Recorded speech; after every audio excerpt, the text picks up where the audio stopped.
Chiefs win the Super Bowl. Chiefs win. Cry, Eagles, cry. Great, excited to be back in the week. You know, every day I got the Three Stooges in the studio with me is a good fucking day. Mm-hmm. You know what I mean? So let's make sure he gets that bag. Frauds! Frauds! Woo! Justin's way ahead in picks.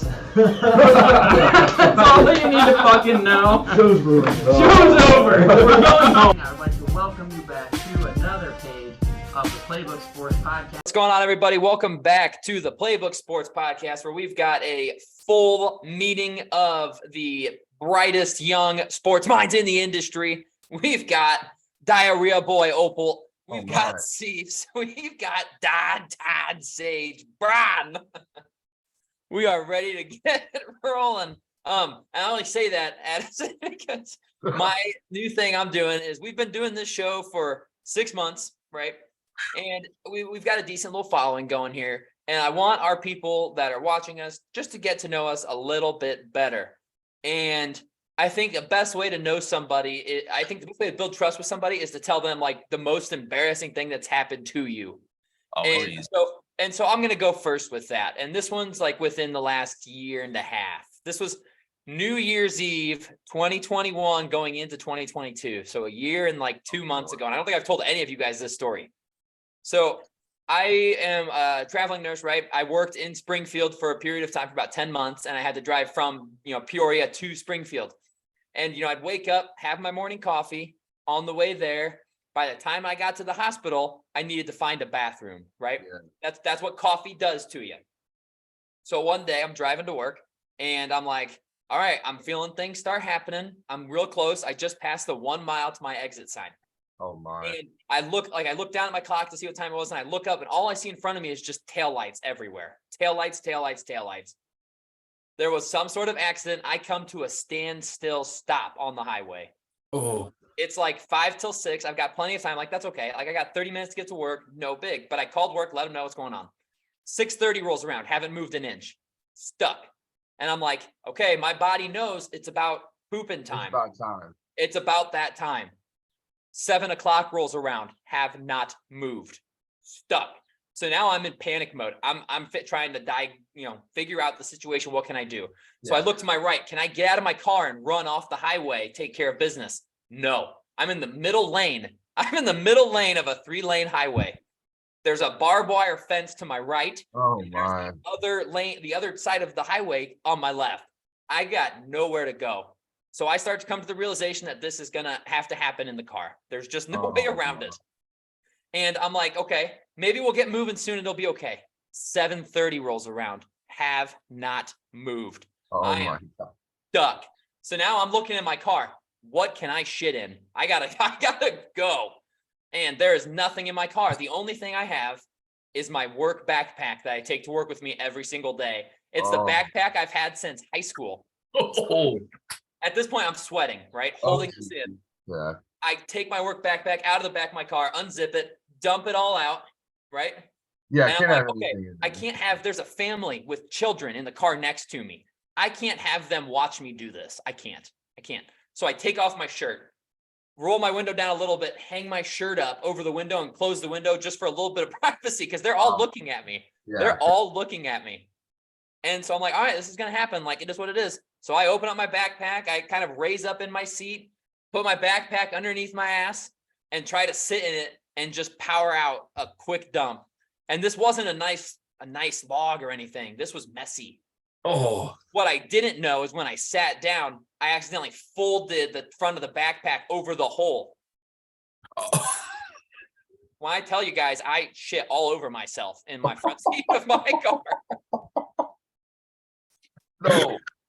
And what can I do? I got nothing. I'm like, it's okay. I got napkins. I'll get myself cleaned up, get the carpet fine, all over my scrubs. So I'm going to have to go home and change anyways. I'll say brown scrubs now all of a sudden. Yeah, right. I'm a half a mile away from my exit. Like, I am so close to my exit. And turns out didn't have any napkins. Fortunately, I had a bunch of like masks because this is when we were still wearing masks at work. So I just use a bunch of masks, wipe my ass. And then I sit there until 8:15. I was there for over 2 hours. My car stank. And I had to went to Casey's, had to throw away my underwear because those were ruined. And then get in my car, drive my ass back to Peoria, shower, get dressed again, and then come to work. I got to work at noon. I'll say, did you explain that to anybody at work? I Oh did. my, I had oh to. my. called Yeah, you them. have to. And that's why you just got to be truthful. Yeah, though. you're 4 hours late. Oh, Yeah, well, I call them and I'm like, hey guys, so here's what's just happened to me. And I got my charge nurse. Her name's Becca. She was great, super understanding. I was like, listen, you know what happens when the morning coffee hits? Well, that just happened to me and I am stuck in traffic. So I'm gonna let you run with your imagination. I got to go home.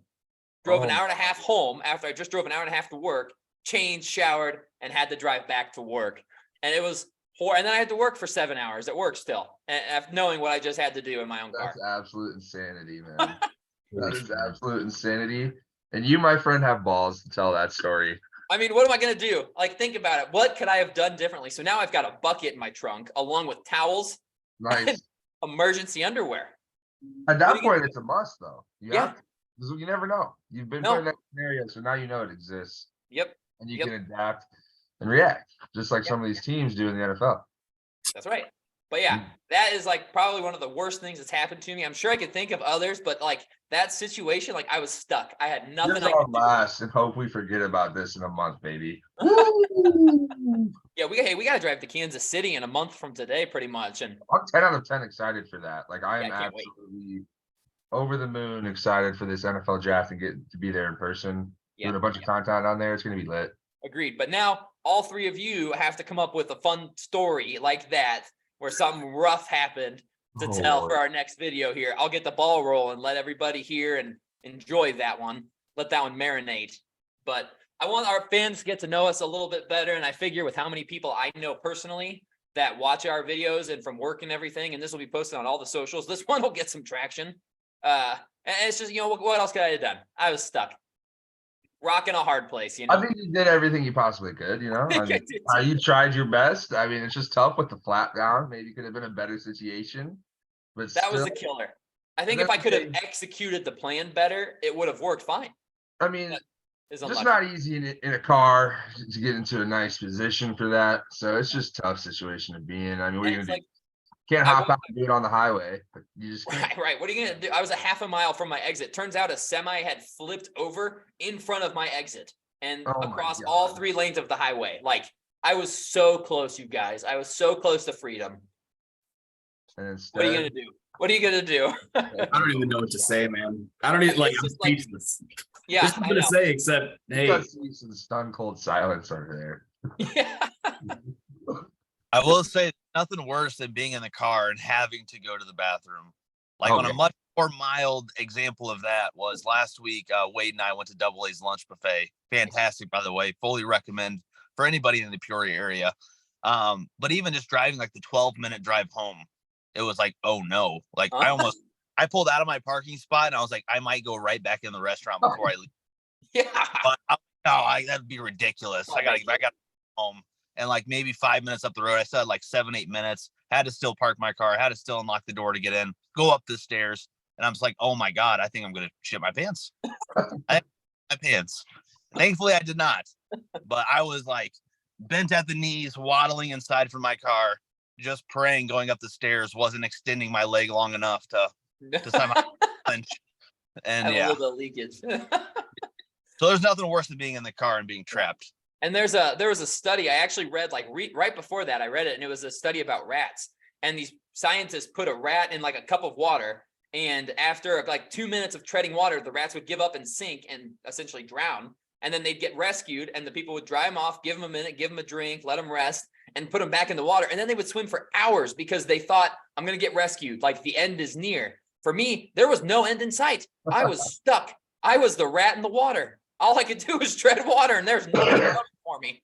I was ruined. Got to go to the bottom, man. Just sunk and Yep, I just sunk. I Yeah. just gave up. I was like, yep, this is happening. It is what it is. Couldn't even shit on the side of the road like a decent human being. I had to go in my backpack.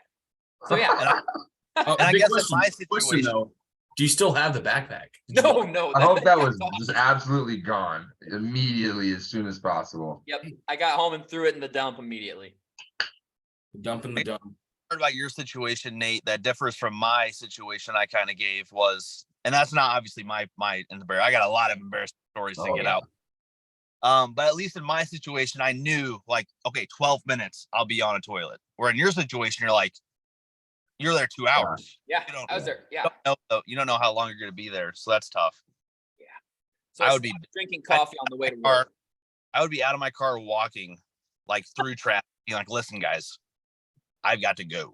So that thought crossed my mind. I was like, well, if I get out, maybe I can get over the barbed wire fence and into the woods or something. But I just knew if I got out of my car, that Traffic. the would get- traffic was going to start Traffic going. rolling, Yep. baby. Traffic And then my rolling. car's sitting in the middle of the highway looking like an idiot. Everyone's like, Like, what's this honking at jackass me. doing? Going there. And I'm over there in the nobody's- bushes waving at him, stuck. He's poison ivy to white. Right. Imagine that happens too. I mean, there was no winning for me that day. No. That was a No. loss. So yeah, I figured that'd be a fun one. I realized I hadn't told anybody that story. It's been over a year. I'm like, you know what? Whatever. It It's is what it is. time. Yeah, it was time. It was time to get it off my chest. Now I can Mhm. sleep at night. It'll be fine. But that's not why we're here to talk about my bowels and the long battle I had with